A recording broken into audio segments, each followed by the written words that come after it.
আজ হচ্ছে বুধবার। সোনাকে এখানে ডাক্তার দেখানোর পরও সোনার কাশিটা কিছুতেই কমছে না, তার জন্য নিয়ে যাচ্ছে শিলচরে। তো ব্যাগে করে সব জিনিসপত্র নিয়ে নিলাম, এখন বের হয়ে পড়েছি। আর সোনার পাপা হাফ স্কুল করে এসেছে, তারপর রান্নাবান্না করে একবারে খেয়ে দিয়ে বের হচ্ছে 1:30টার সময়, যেহেতু বাইরে খেতে পারবো না নিরামিষ।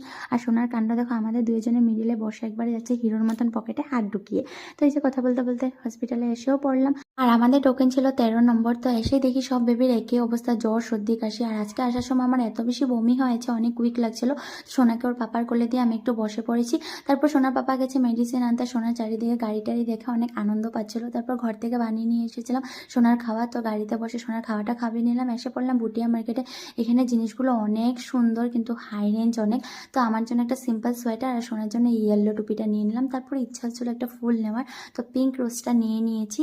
তারপর চলে গেলাম আমাদের গাড়ির ওখানে। আর সোনা দেখো তোমাদেরকে বাই বাই করছে। তো এই যে ঘরেও চলে আসলাম। আসার সময় আবার বমি হয়েছে, মাথার যন্ত্রণা। তো চলো আজকের জন্য এখানে এন্ড করছি। টাটা সবাই।